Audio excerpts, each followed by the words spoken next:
നമസ്കാരം. ടൈം മീഡിയയിലേക്ക് സ്വാഗതം. കേരളത്തിൽ നിന്നും കർണാടകത്തിലെത്താൻ ഒരു യാത്രയുടെ സമയം മാത്രമേ ഉള്ളൂ. രാത്രി ഒരു ബസ്സിൽ കയറിയിരുന്നാൽ നേരം വെളുക്കുമ്പോൾ നമ്മൾ കർണാടകത്തിലെത്തും. എന്താണിത് പറഞ്ഞതെന്നറിയാമോ? തൊട്ടടുത്ത സംസ്ഥാനമായ കർണാടകത്തിലെ വൈദ്യുതി ഉൽപ്പാദകർ അവിടുത്തെ ജനങ്ങളോട് ചെയ്യുന്നത് എന്താണെന്ന് നിങ്ങൾ അറിഞ്ഞിരിക്കുന്നത് നല്ലതായിരിക്കും. കേരളത്തിലെ സോളാർ പദ്ധതിയെ മുളയിലെ നുള്ളാൻ ഇലക്ട്രിസിറ്റി ബോർഡും റെഗുലേറ്ററി കമ്മീഷനും കഴിയുന്നത്ര ശ്രമിക്കുമ്പോൾ നമ്മുടെ അയൽ സംസ്ഥാനമായ കർണാടകത്തിൽ നിന്ന് ലഭിക്കുന്ന വാർത്ത ജനങ്ങളെ ഏറെ കുളിരണിയിക്കുന്ന. കർണാടകത്തിൽ സോളാർ പാനൽ സ്ഥാപിക്കുന്നവർക്ക് അധികൃതർ ആനുകൂല്യങ്ങൾ വാരിക്കോരി കൊടുക്കുകയാണ്. അറിവില്ലാത്തതിനാലും പലവിധ കാരണങ്ങളാലും ഈ പുരപ്പുറ സോളാർ പാനലുകൾ സ്ഥാപിക്കുന്നതിൽ നിന്നും വിട്ടുനിൽക്കുന്നവരെ ആകർഷിക്കാൻ കർണാടക സർക്കാർ സോളാർ പദ്ധതി മൊത്തത്തിലൊന്ന് ഉടച്ചു വാർത്തു.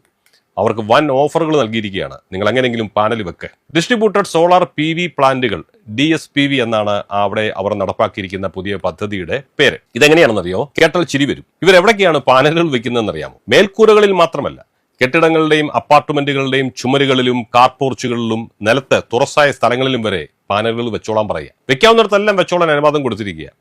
സൂര്യപ്രകാശം തടസ്സമില്ലാതെ വീഴണം എന്ന് മാത്രമേ ഉള്ളൂ. ഇതിനോടൊപ്പം virtual net metering, group net metering എന്നിവയുടെ ലാഭകരമായ താരിഫുകൾ ഉപഭോക്താക്കൾക്ക് വാഗ്ദാനം ചെയ്യുകയും ചെയ്തിട്ടുണ്ട്. ഈ വർഷം ജൂലൈ 1 മുതൽ കമ്മീഷൻ ചെയ്ത എല്ലാ പ്രൊജക്ടുകൾക്കും ഇത് ബാധകമായിരിക്കുമെന്ന് പറയുന്നു. അടുത്ത 25 വർഷത്തേക്ക് ഇതിന് സാധുതയും ഉണ്ടായിരിക്കും. ഇനി സ്വന്തം വീട്ടിലോ വസ്തുവിലോ സോളാർ പാനൽ സ്ഥാപിക്കാൻ സ്ഥലമില്ലാത്തവർക്ക്, അതിന് കഴിയാതിരിക്കുന്നവർക്ക് മറ്റിടങ്ങളിൽ സ്ഥാപിച്ചിരിക്കുന്ന പാനലുകളിൽ നിന്നുള്ള വൈദ്യുതി പങ്കിടാനുള്ള അനുവാദവും അവർ നൽകിയിട്ടുണ്ട്. ഇവിടെ ആണല്ലോ വലിയ വലിയ കേസുകളൊക്കെ പറഞ്ഞ് സാറന്മാർ വരുന്നത്. അവിടെ അങ്ങനെ ചെയ്യാം. അതുപോലെ ഒന്നിലധികം അക്കൗണ്ടുകളുള്ള ഒരു ഉപഭോക്താവിന് അയാളുടെ അക്കൗണ്ടുകൾക്ക് കീഴിലുള്ള പ്ലാന്റുകളിൽ നിന്ന് ഉൽപ്പാദിപ്പിക്കുന്ന വൈദ്യുതിയെ എല്ലാം സംയോജിപ്പിക്കാനും ആ ഉപഭോക്താവിന്റെ മുഴുവൻ വൈദ്യുത ബില്ലുകളുമായി അതിനെ ബന്ധപ്പെടുത്താനുമുള്ള സൗകര്യവും അവിടുത്തെ സർക്കാർ ചെയ്തു കൊടുക്കുന്നുണ്ട്. കേരളത്തിലെ സാറന്മാർ ഇതൊക്കെ വല്ലതും കേൾക്കുന്നുണ്ടോ ആവോ?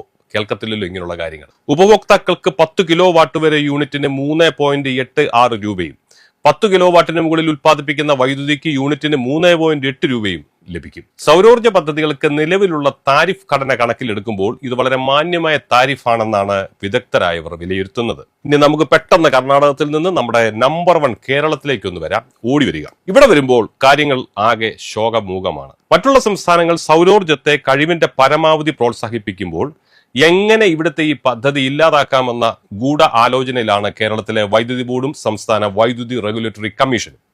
സാധാരണക്കാർക്ക് മനസ്സിലാകാത്ത കണക്കുകൾ നിരത്തിയാണ് സോളാർ എന്ന് പറയുന്നത് എന്തോ വലിയ പ്രശ്നമാണെന്ന് അവർ സ്ഥാപിക്കുന്നത്. മറ്റു സംസ്ഥാനങ്ങൾക്ക് ഇത് ബാധകമല്ലേ എന്ന് ചോദിച്ചാൽ ആ സാറന്മാരും മിണ്ടത്തില്ല, മൗനത്തിലാണ്, വ്യക്തമായ മറുപടി തരത്തുമില്ല. സോളാർ വൈദ്യുതി ചട്ടങ്ങളിൽ സംസ്ഥാന വൈദ്യുതി റെഗുലേറ്ററി കമ്മീഷൻ കൊണ്ടുവരാൻ ആലോചിക്കുന്ന 2 മാറ്റങ്ങൾ പുരപ്പുറ സോളാർ ഉപഭോക്താക്കൾക്ക് തിരിച്ചടിയാകുമെന്നാണ് പൊതുവെ കണക്കാക്കുന്നത്. ഈ അടുത്ത നാളുകളിൽ റെഗുലേറ്ററി കമ്മീഷൻ ചില